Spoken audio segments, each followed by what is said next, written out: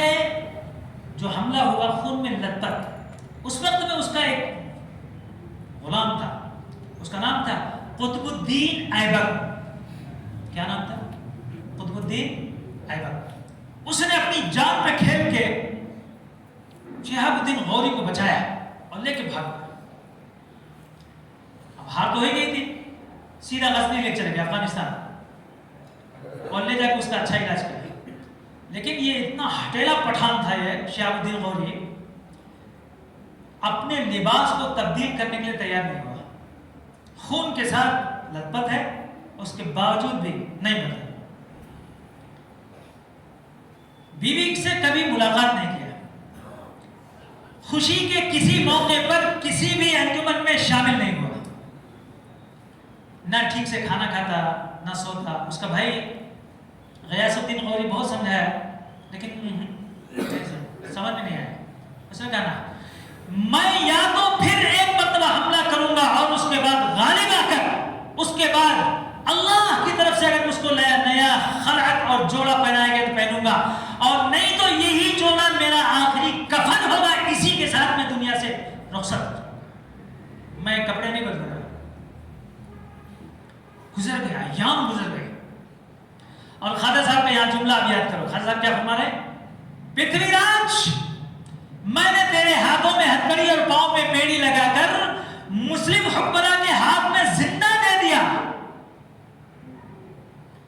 ادھر یہ جملہ بولا جا رہا ہے، ادھر شہاب الدین غوری کو خواب میں نظر آتا ہے، ایک روشن کمرہ ہے، بہترین شاندار، روشنی روشنی، بے پناہ فوج کے لوگ اس میں بیٹھے ہوئے ہیں، اولیاء اللہ بھی بیٹھے ہوئے ہیں، اس میں یہ بزرگ بیٹھے ہیں جو تخت کے اوپر نہایت روشن چمکدار چہرہ ہے۔ ان کا ایک خادم آتا ہے اور مجھ کو پکڑ کے لے جا کر ان کے بازو پہ کھڑا کر دیتا ہے اور کہتا حضور یہی شہاب الدین غوری ہے۔ کہا اچھا، اور اس کے بعد وہ بزرگ کہنے لگے اللہ پہ بھروسہ رکھ، حملہ کر، اللہ نے آسمان پر تیرے لیے کامیابی کا فیصلہ کر دیا ہے، تو ناکامی نہیں دیکھے گا، شکست سے دوچار نہیں ہوگا، بلکہ کامیاب و کامراں ہو کر رہے گا، ضرور سے تو حملہ کرنے کے لیے تیاری کر۔ صبح میں اٹھا، سب سے مشورہ کیا، تو سارے جتنے بھی وزراء تھے اور سارے جتنے بھی مملکت کے لوگ تھے سب کہنے لگے حضور ابھی جنگ لڑ کے آئے ہیں نا، اس بنیاد پر ہارے ہوئے انسان کو کبھی کبھی اسی طرح سے تسلی کے طور پر خواب دکھایا جاتا ہے، یہ آپ کو تسلی دی جا رہی ہے، باقی اب کچھ ہونے جانے کا نہیں ہے، آپ نے اس کے پہلے 17 مرتبہ حملے کیے، سب میں ناکام ہوئے ہیں، آخری مرتبہ پھر یہ ناکام ہو کر آئے ہیں، اب کیا آپ کامیابی کے لیے امید لگائے بیٹھے ہیں؟ تو اچھا ٹھیک، کوئی تعبیر نہیں دے سکتے، وہ تعبیر کے واسطے تو کوئی کامل انسان چاہیے، تعبیر کا علم سب کو نہیں آتا، تعبیر پڑھنے پڑھانے کا کوئی علم تھوڑا ہی ہے کہ پڑھ لیا کتاب میں اور دیکھ لیا ہو گئی تعبیر بن کے، نہ، بہت عقل اور سمجھ، اور جن لوگوں کو اللہ کے دربار سے زیادہ گہرا ربط اور تعلق ہوتا ہے انہیں کو تعبیر دینے کا علم آتا ہے، سب کو نہیں آتا۔ تو ہم سو گئے، چھوڑ دیا، کئی دن گزر گئے، پھر خواب آیا، پھر وہی خواب، اور اس کے بعد کہا کیوں مایوسی کا شکار ہوتا ہے، رب نے تیرے لیے کامیابی کا فیصلہ کر دیا ہے، تو چل آگے بڑھ، اپنی فوج کی قلت اور کثرت پر نگاہ نہ رکھ کہ ہم لوگ کم ہیں وہ لوگ زیادہ ہیں، نہیں، رب کے یہاں فیصلہ قلت اور کثرت میں نہیں ہوا کرتا ہے، ہمت سے کام کر۔ صبح میں اٹھا اور اس کے بعد کہا کہ کوئی تعبیر دینے والا ہوتا تو اچھا تھا، آخر یہ کون بزرگ ہیں جو مجھ کو بار بار نظر آ رہے ہیں۔ گاؤں کے باہر کنارے میں کوئی ایک اللہ والا بچارا رہتا تھا، لوگوں نے کہا کہ اس بڈھے کے پاس گئے تو وہاں تعبیر صحیح مل سکتی ہے، گئے، جب پہنچا بادشاہ اس کے بعد انہوں نے دیکھا، دیکھتے ہی کہا یہ جس بزرگ کو تو نے خواب میں دیکھا ہے، ان کو دیکھنے کے لیے لوگوں کی آنکھیں خواب دیکھتے دیکھتے ختم ہو گئیں، لیکن آج تک کسی کو زیارت نہ ہو سکی، یہ تیرے مقدر میں ہے، ضرور اس شخص کی زیارت ہوگی، اور جو وہ بزرگ کہہ رہا ہے اس کو تو کر گزر، تیرے لیے کامیابی 100% ہے۔ ان کا نام کیا ہے؟ اس نے پوچھا، بادشاہ نے پوچھا ان کا نام کیا ہے؟ بزرگ جو نظر آ رہے ہیں چلے گا، میں نہیں بتاؤں گا، وہ جب نظر آئیں گے نا وہ خود ہی بتائیں گے کہ میں کون ہوں۔